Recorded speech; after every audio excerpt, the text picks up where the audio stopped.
The NBC studios in Burbank were buzzing with the usual pre-show energy on the night of March 17th, 1973.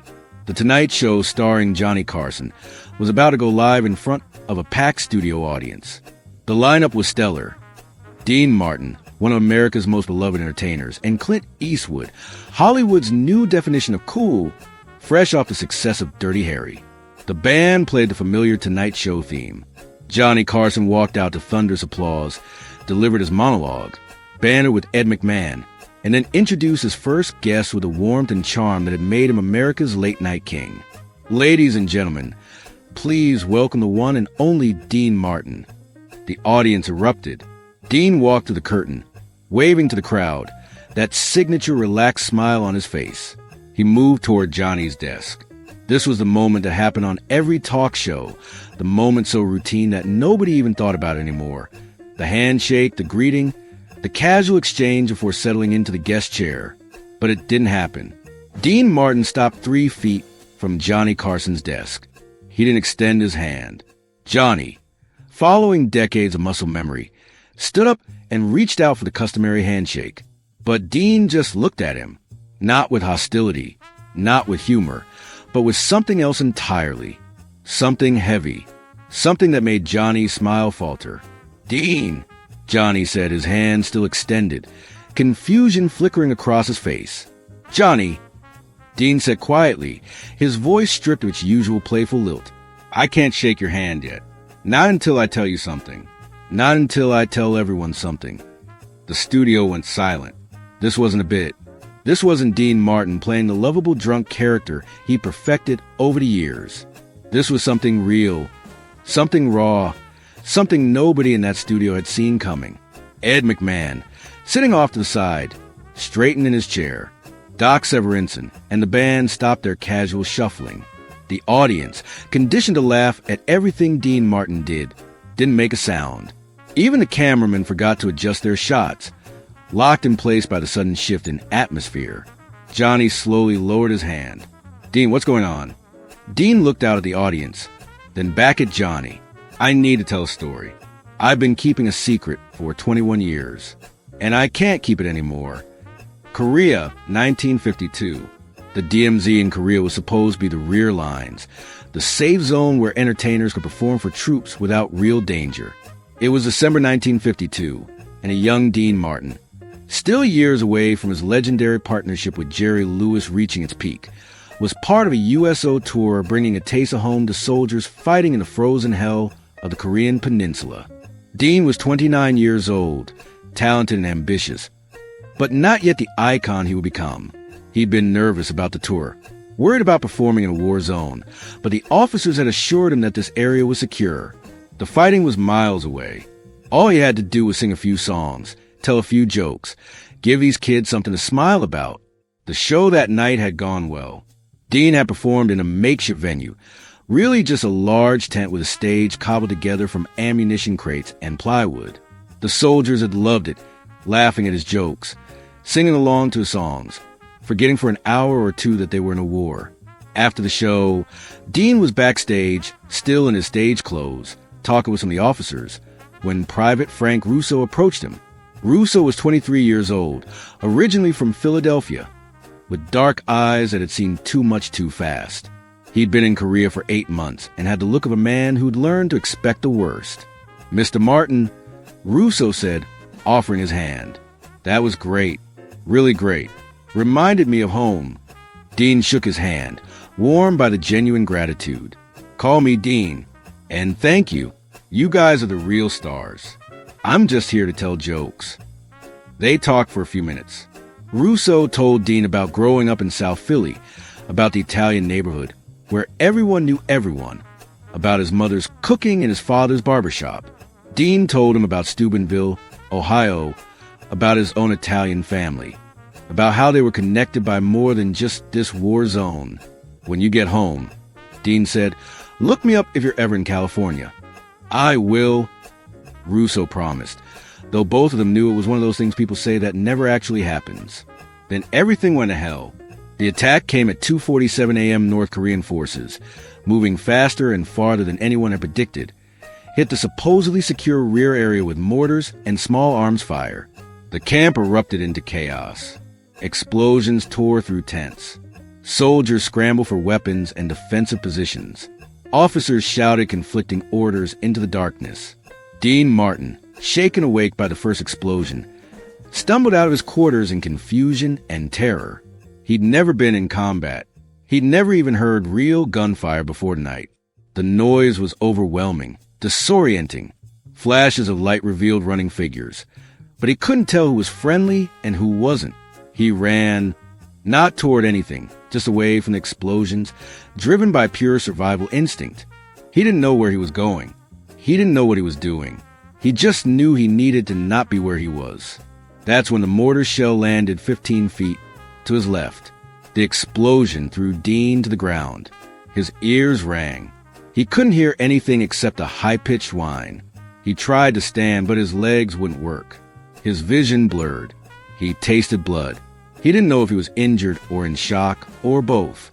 All he knew was that he couldn't move, couldn't think, couldn't do anything except lie there waiting for the next shell. That's when Frank Russo found him. Russo had been ordered to fall back to a defensive position with his unit. Every military instinct, every hour of training, told him to follow those orders. But he'd seen Dean go down. He'd seen the entertainer from Steubenville, the guy who'd reminded him of home just hours earlier, collapse in the open. Russo made a choice. He ran toward Dean Martin, ignoring the orders being shouted behind him, ignoring the bullets cutting through the air, ignoring every rational thought that told him he was committing suicide. He reached Dean, grabbed him under the arms, and started dragging him toward cover. Dean, barely conscious, felt himself being moved. He tried to help, tried to get his feet under him, but his body wouldn't cooperate. Russo kept pulling, grunting with effort, moving as fast as he could while carrying another man's weight. They were 10 feet from cover when the second mortar hit. The explosion caught Russo in the back and right side. Shrapnel tore through his uniform, through his flesh, through muscle and bone. The impact threw both men forward into a shallow ditch that probably saved their lives. Russo landed on top of Dean, shielding him with his own body. Blood soaked through his uniform. His breathing was labored, painful, but he didn't move off Dean. He stayed there, covering him, protecting him, even as his own life leaked out onto the frozen Korean ground. Medics found him 20 minutes later, when the attack was finally repelled. They pulled Russo off Dean in the light of their flashlights. The damage was clear. Russo had multiple shrapnel wounds. His right arm was badly damaged. He'd lost significant blood. He needed immediate evacuation, or he'd die right there. As they loaded Russo onto a stretcher, Dean, now more alert but still in shock, crawled over to him. "You saved my life. You saved my goddamn life." Russo, his face pale with blood loss and pain, gripped Dean's hand with his left hand, the one that still worked. "Don't tell them," he whispered, his voice barely audible over the chaos around them. "Don't tell anyone my name." "What? Frank, you're a hero. You." "Promise me," Russo interrupted, squeezing Dean's hand harder. "If you make it big, if you become famous, let me stay unknown. I don't want medals. I don't want attention. I just want to go home and live a quiet life. Promise me you'll never tell anyone my name." Dean, tears streaming down his face, not entirely sure if it was from emotion or smoke or both, made a promise he didn't understand but felt compelled to keep. "I promise. I swear to God, Frank, I'll never tell." Russo smiled weakly. "Good. Now get out of here. Get home. Make people laugh. That's what you're supposed to do." They evacuated Russo to a field hospital, then to Japan, then eventually back to the States. He survived, but barely. The injuries ended his military career and left him with permanent damage to his right arm and chronic pain that would follow him for the rest of his life. Dean Martin went home a week later, shaken and changed. He never talked about what happened in Korea. Not to Jerry Lewis. Not to Frank Sinatra. Not to anyone. The silent years. Dean Martin's career exploded in the years following Korea. The Martin and Lewis partnership reached unprecedented heights before dissolving in 1956. Dean's solo career took off with hit songs and successful films. He became one of the Rat Pack, performed at the Sands in Las Vegas, starred in the Matt Helm movies, and hosted his own television variety show that became a cultural phenomenon. Through it all, Dean carried Frank Russo's secret like a stone in his chest. He'd try to find Russo in the late 1950s, hiring private investigators to track him down. They found him in Philadelphia, working as a postal carrier, living in a small row house in the same neighborhood where he'd grown up. The investigators reported that Russo had never married, lived alone, kept to himself. He didn't talk about the war. He didn't seek veteran benefits beyond basic medical care. He lived exactly the quiet, anonymous life he'd asked for. Dean had the investigators ask if Russo would accept financial help. The answer came back clear. No, Russo wanted nothing. He'd saved Dean's life, and that was enough. He didn't want money, didn't want recognition, didn't want anything that would make him less invisible. So Dean honored the promise. He never told the story. He never mentioned Russo's name. He carried the weight of that debt silently, wondering if keeping the promise was the right thing to do or just a coward's way out. The weight grew heavier over the years. Every award Dean received, every standing ovation, every moment of success carried with it the knowledge that none of it would have happened without Frank Russo. Dean had built a legendary career on time. He'd been given by a man nobody knew existed. He established anonymous scholarships for veterans' children. He made quiet donations to veterans' hospitals. He did charity work that he never publicized. But none of it felt like enough because none of it could acknowledge the specific debt he owed. By the early 1970s, Dean Martin was one of the most famous people in America. His weekly variety show drew massive ratings. His live performances sold out instantly. He was wealthy, celebrated, beloved, and he was haunted by a promise made to a dying man in Korea who turned out not to die. Frank Russo, meanwhile, continued his quiet life. He watched Dean Martin on television sometimes, feeling a distant pride that the kid from the USO show had made it big. He never regretted saving Dean's life, and he never regretted asking for anonymity. He'd seen what fame did to people, and he wanted no part of it. He lived his life in Philadelphia, went to work at the post office, had coffee at the same diner every morning, attended Mass on Sundays. He had a few friends who knew he'd served in Korea, but none who knew what he'd done there. That was exactly how he wanted it. The injuries from that night in 1952 never really healed. The shrapnel wounds had scarred over, but the pain remained. His right arm had limited mobility. He moved a little slower than other men his age, but he didn't complain. He'd made it home. That was more than a lot of guys could say. The phone call. The call came to Dean Martin's home on March 14th, 1973, 3 days before the Tonight Show appearance. Dean's assistant took the message. Frank Russo was in the hospital. Terminal cancer. Weeks, maybe days left. He wanted to speak with Dean Martin, if possible. Dean's hands shook as he dialed a hospital in Philadelphia. It had been 21 years since Korea. 21 years since he'd made that promise.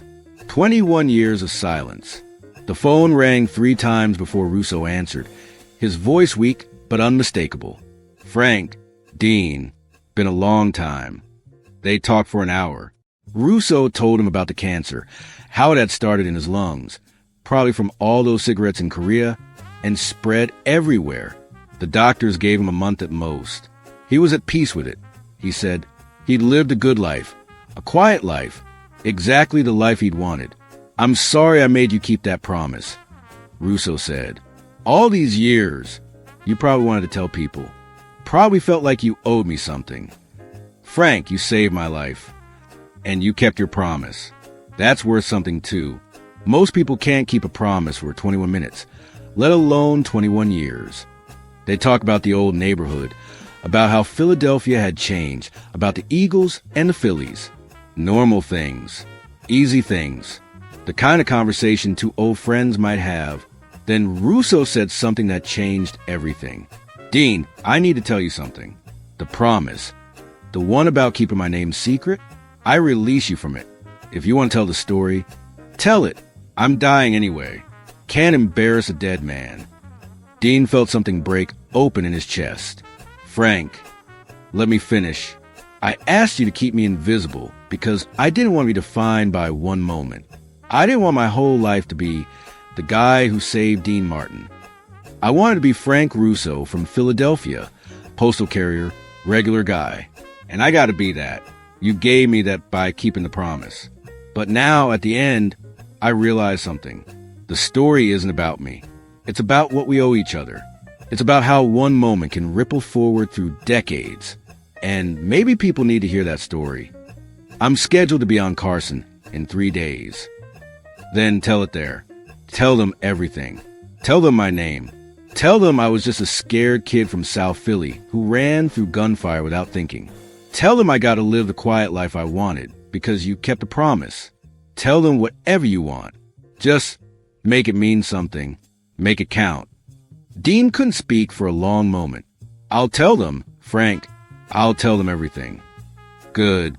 And Dean, thank you for the life you lived. Thank you for making people laugh. Thank you for being exactly what I hoped you'd be when I pulled you out of that ditch.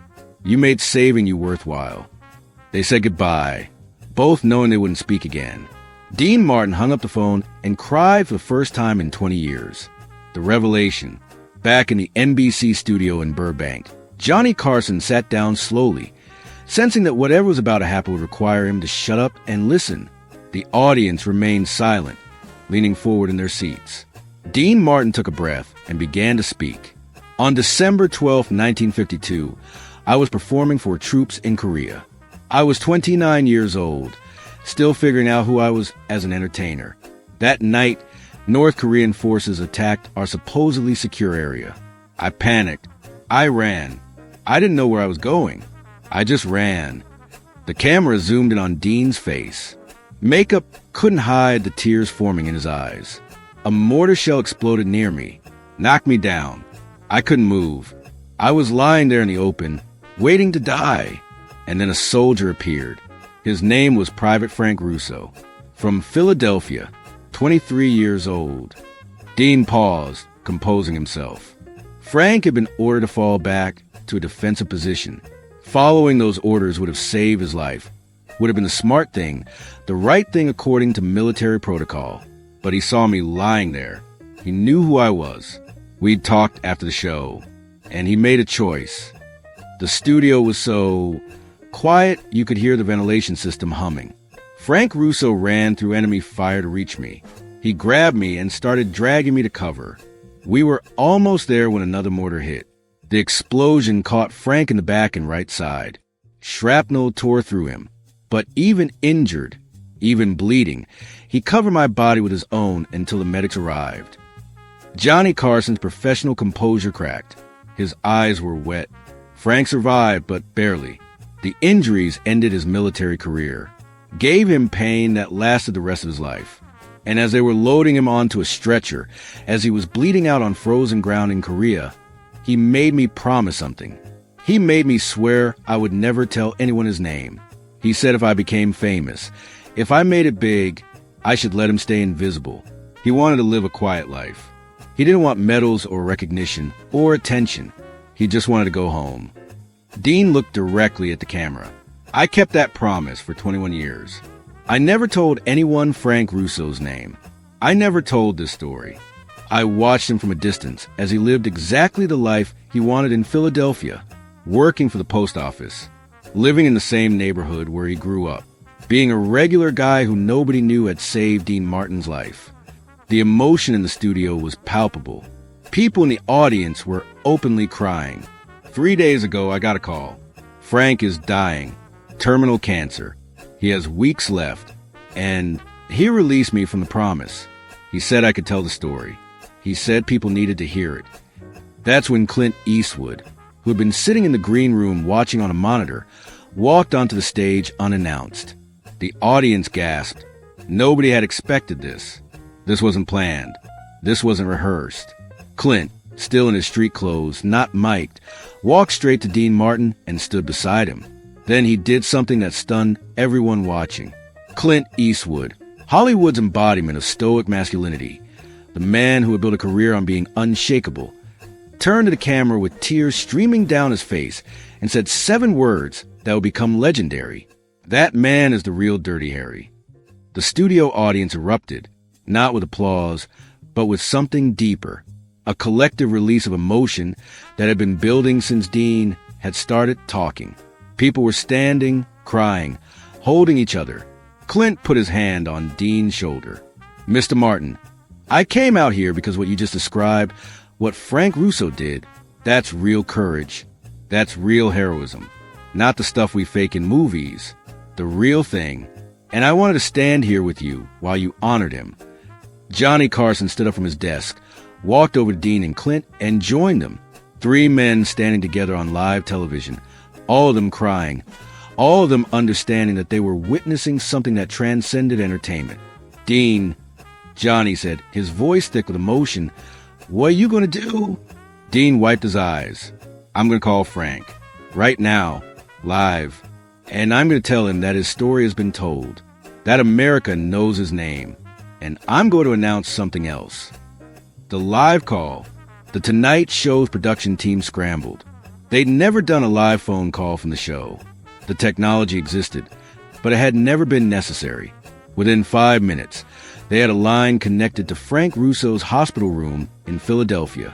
The studio remained silent as the phone rang. The sound amplified through the studio speakers. After 3 rings, a weak voice answered. "Hello, Frank, it's Dean. I'm on The Tonight Show. We're live. Millions of people are watching. And I just told them everything." There was a pause, then a soft laugh from the other end. "You actually did it. I kept my promise for 21 years, Frank, but you released me from it, and I needed to tell them. I needed America to know about Private Frank Russo from Philadelphia, the man who saved my life, the man who asked for nothing in return except to be left alone." "Dean," Russo's voice cracked, "you didn't have to do this." "Yes, I did. And there's something else. Frank, I'm announcing tonight the creation of the Frank Russo Veteran Support Fund, starting with a $1 million donation from me. The fund will help veterans who serve with honor but never sought recognition. The guys who came home and just wanted to live quiet lives. The guys like you who are heroes without needing anyone to know it." The audience erupted in applause. Even Clint and Johnny were clapping. Russo's voice came through the speakers, barely audible over the noise. "Dean, I don't know what to say. Say you forgive me for breaking the promise." "There's nothing to forgive. You gave me 21 years of the life I wanted. Now you're giving others a chance at the same thing. That's good. That's real good." The emotion in Russo's voice made grown men in the audience sob openly. "Frank, America wants to say thank you. America doesn't owe me anything. I just did what felt right in the moment. What anyone would have done." "That's where you're wrong," Dean said. "Not everyone would have done it. You did. You ran through gunfire for a guy you barely knew because it was the right thing to do. That's not common, Frank. That's extraordinary." "Well," Russo said, and you could hear the smile in his voice despite the weakness, "I guess it worked out okay. You got to make people laugh. For 20 years. I got to live a quiet life. And now, maybe some other veterans get some help. That's a pretty good ending to the story." "It's not an ending, Frank.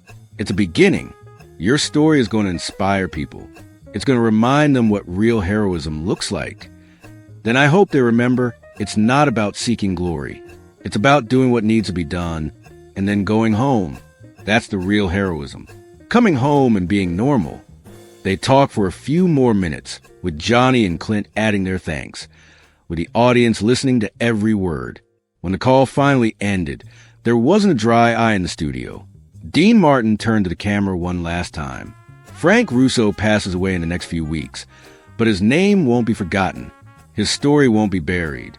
And every veteran who receives help from the fund we're creating will know who Frank was and what he did.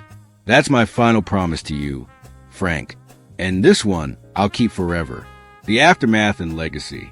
Frank Russo died on April 3rd, 1973, 18 days after the Tonight Show broadcast. But he didn't die unknown. In those final 18 days, his hospital room was flooded with letters from across America. Veterans wrote to thank him for representing them with dignity. Families wrote to say his story had helped them understand their own loved ones' silence about the war. Ordinary people wrote to say they'd been inspired by his humility and his quiet heroism. Russo read every letter he could in his final days. His nurses reported that he seemed at peace, even happy, that his story had meant something to people. The Tonight Show episode became the most watched in the show's history up to that point. NBC rebroadcast it the following week by popular demand, something they had never done before. The ratings were even higher the second time. The Frank Russo Veteran Support Fund grew beyond Dean's initial $1 million donation. Donations poured in from across the country. Within a year, the fund had helped over 3,000 veterans with housing, medical care, and educational support. It specifically targeted veterans who had never sought VA benefits, who had come home and quietly tried to rebuild their lives without asking for help. Dean Martin attended Frank Russo's funeral in Philadelphia, along with Clint Eastwood and Johnny Carson. The three famous men stood in the rain at a small cemetery and watched as a man most people had never heard of until 3 weeks earlier was laid to rest with full military honors. At the funeral, Dean spoke briefly. He told the story one more time, but this time he added something new. Frank asked him to let him be invisible because he understood something most people don't. He understood that real heroism isn't about recognition. It's about the act itself. It's about doing the right thing when nobody's watching, when nobody will ever know, when there's no reward except knowing you did what needed to be done. Dean paused, looking at the casket. Frank gave me 21 years of life I wouldn't have had. He gave me a career, a family, joy and success and meaning, and he asked for nothing. But in his final days, he gave me one more gift. He released me from the promise of silence so that his story could help others. That's who Frank Russo was. Even at the end, even dying, he was thinking about how his story could serve a purpose beyond himself. The broadcast and its aftermath changed something in American culture. It sparked a national conversation about unrecognized veterans, about the thousands of Frank Russos who had served with honor and then simply gone home to live quiet lives. It led to expanded veteran support programs and a renewed focus on finding and helping veterans who had slipped through the cracks. More personally, it changed Dean Martin. In the final 2 decades of his life, until his death in 1995, Dean dedicated significant time and resources to veteran causes. The cool, seemingly carefree persona he'd cultivated for years gave way to something deeper. People who knew him said that telling Frank's story had freed something in him, had allowed him to be more authentic, more vulnerable, more human. For Clint Eastwood, walking onto that stage unscripted became one of the moments he was most proud of in his career. Years later, in interviews, he would say that standing beside Dean Martin that night, calling Frank Russo the real Dirty Harry, was more important than any movie he'd ever made. Johnny Carson, who had hosted countless memorable moments on The Tonight Show over 30 years, always said that the night Dean Martin told Frank Russo's story was the most important broadcast of his career. It was the night television proved it could be more than entertainment. It could be a force for genuine good. The moment when Dean Martin refused to shake Johnny Carson's hand became iconic. It's been referenced in documentaries, studied in journalism schools, and remembered as one of television's most powerful moments. Not because it was dramatic or shocking, but because it was real. Because it was a man finally unburdening himself of a secret that had weighed on him for 2 decades. Because it was about honor and sacrifice and the bonds between men that transcend fame and fortune. Frank Russo's gravestone in Philadelphia bears a simple inscription. Private Frank Russo, Korea. 1952, he saved 1 life and asked for nothing in doing so. He saved thousands more. Veterans visit the grave regularly, leaving medals, flags, and notes of thanks. It's become a pilgrimage site for people who understand what Russo represented. The unsung heroes, the quiet warriors, the men and women who did extraordinary things and then returned to ordinary lives. The story reminds us that behind every famous person, there might be an unknown hero. For every life in the spotlight, there might be someone in the shadows who made that spotlight possible. Frank Russo didn't want fame. He didn't want recognition. He just wanted to do the right thing and then go home. Dean Martin honored that wish for 21 years. And when the time came, when Frank released him from the promise, Dean honored Frank in a different way by making sure his story would never be forgotten. That handshake that didn't happen, that moment of refusal that stopped a live broadcast in its tracks, was the beginning of a story about heroism, humility, and the debts we owe to people whose names we might never know. Except now we know one name. Frank Russo, Philadelphia, postal carrier, Korean War veteran, hero. The man who asked to be forgotten, but whose story demanded to be remembered. The man who gave Dean Martin a lifetime and asked only for silence. The man who proved that real heroism doesn't need an audience. That night on The Tonight Show, when Dean Martin refused to shake Johnny Carson's hand, when Clint Eastwood walked onto the stage and called Frank Russo the real Dirty Harry, television captured something rare and precious. The moment when a debt 21 years old was finally paid. The moment when silence became speech.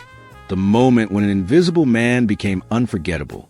And somewhere in Philadelphia, in a quiet cemetery, Frank Russo rests knowing that his final act of generosity, releasing Dean from the promise, helped thousands of veterans and reminded millions of people what real heroism looks like.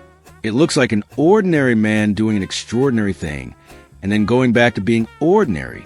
That's the story Johnny Carson's audience witnessed on March 17, 1973. That's the story that changed television history.